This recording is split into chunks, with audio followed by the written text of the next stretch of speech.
ये मैं बचपन से ही, जब से मैं था होश संभाले, तब से मैं भारतीय जनता पार्टी के प्रति का एक साधारण सा कार्यकर्ता रहा हूँ। फतेहपुर नगर पंचायत का विस्तार हुआ है, तो विस्तार में काफ़ी 16-17 गांव अन्य जुड़े हैं। पिछली बार भी जब मेरी माताजी चुनाव लड़ी थी तो हम निर्दलीय लड़े थे, तो पार्टी ने किसी को सिंबल नहीं दिया था। चूँकि मध्यवर्ती चुनाव था। एक बाबा को तो यूपी की जनता ने दूसरी बार मुख्यमंत्री बना दिया, सराखों पर बैठा है। तो दूसरे बाबा जी को जो है फतेहपुर जनता इस बार किस रूप में देखना चाहिए? देखना चाहती है कि निश्चित ही चेयरमैन हमारा अब की बार भारतीय जनता पार्टी को महंत हेमंत दास के रूप में देखना चाहती है। देश में 2023 का जो साल है वो चुनावी साल होने वाला है। जिस तरीके से आप सभी को पता है कि यूपी में निकाय चुनाव होना है और उसकी तैयारियां भी तेजी से हो रही है, और इसी साल देश के 9 राज्यों में विधानसभा चुनाव होगा, उसकी भी तैयारियां शुरू हो चुकी हैं। और जो सभी दल हैं वो लगातार अपनी अपनी तैयारियों में लगे हुए हैं।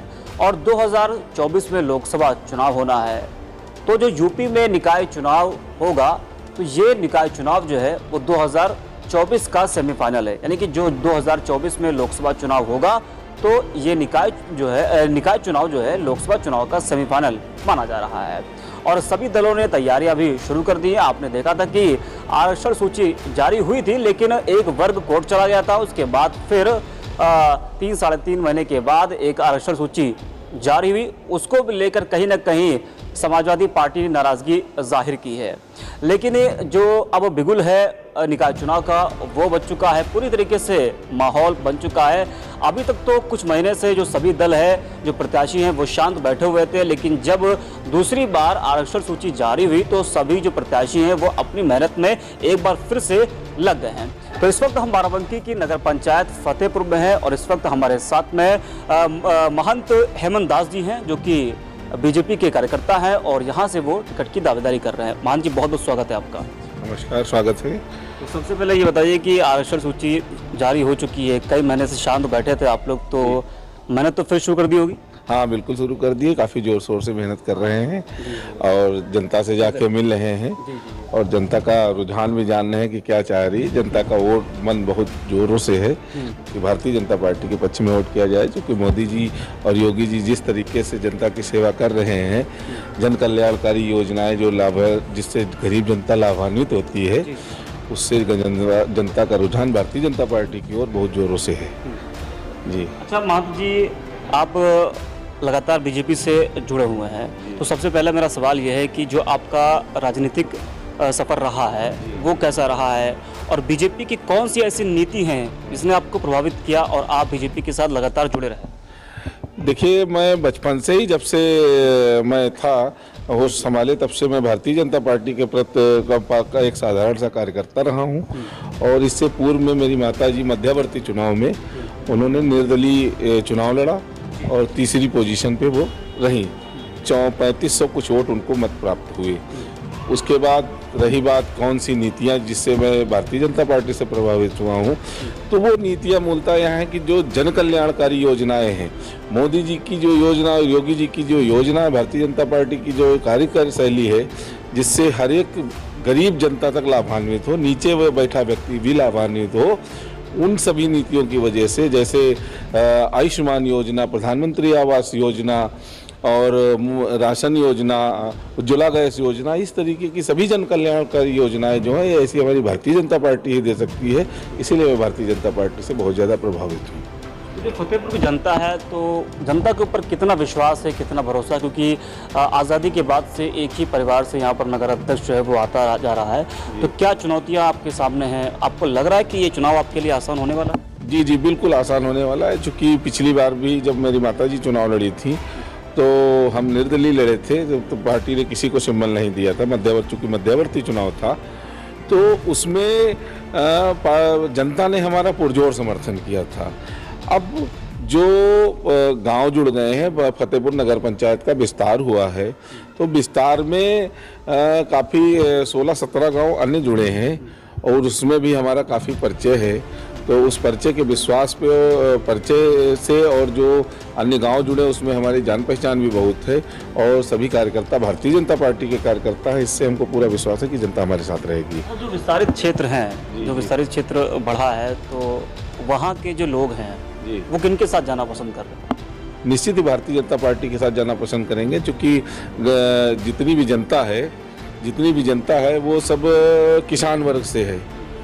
गांव में रहने वाला व्यक्ति जो है ज़्यादातर किसान है, तो चाहे किसान सम्मान निधि हो या गरीब मोदी जी की अन्य किसानों के लिए जन कल्याणकारी, जैसे फ्री में अभी देख रहे होंगे कि ट्यूबवेल योजना लॉन्च की है उन्होंने, जिसमें किसानों को पैसे नहीं पड़ेंगे, और अन्य तरीके की योजनाएं, फ्री सीट्स वितरण है और इसी तरीके की तमाम योजनाएं हैं, जिससे ये लगता है गांव में जाते हैं तो बात करते हैं कि मोदी जी, योगी जी बहुत अच्छा कार्य कर रहे हैं। और सबसे बड़ी बात तो ये है भारतीय जनता पार्टी की कि कोई भी हमारा जो जितना भी पढ़ा लिखा युवा वर्ग है, बगैर किसी एक पैसे कहीं दिए हुए नौकरियां मिल रही हैं गाँवों में।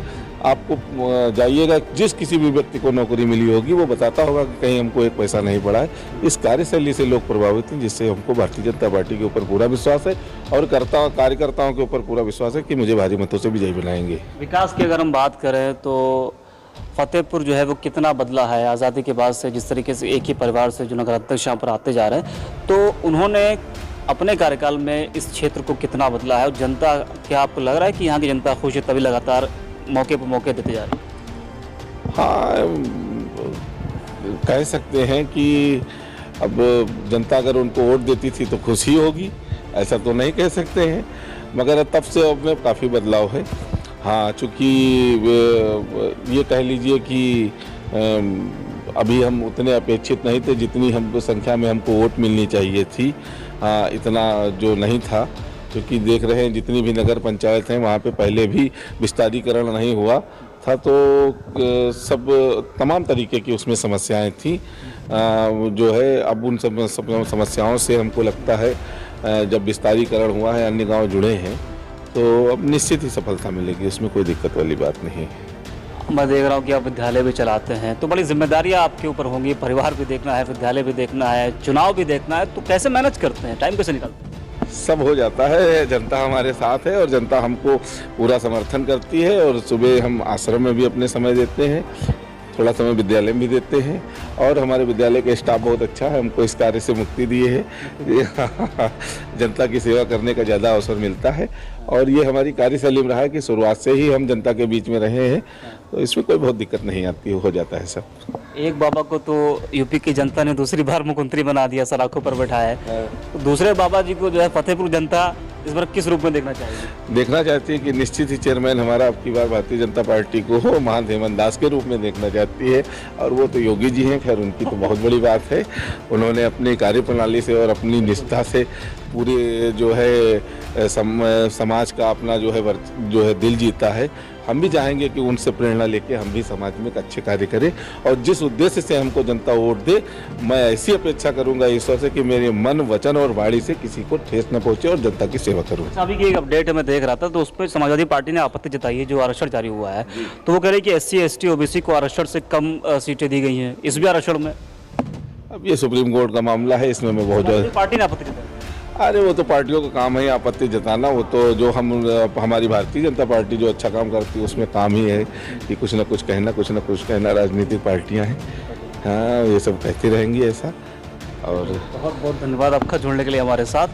तो ये थे हमारे साथ महंत हेमंत दास जी, जो कि फतेहपुर से ये टिकट की दावेदारी कर रहे हैं, और इनके सामने इस तरीके से अभी आपने बोला कि चुनौतियां खैर कोई नहीं है, दूसरी बार इनका ये चुनाव है, इससे पहले इनकी माताजी चुनाव लड़ी थी। अब देखना ये होगा कि इस बार फतेहपुर की जनता किसके ऊपर भरोसा जताती है, ये तो खैर जब चुनावी नतीजे आएंगे तो ही पता चलेगा। फिलहाल के लिए आप बने रहिए हमारे साथ।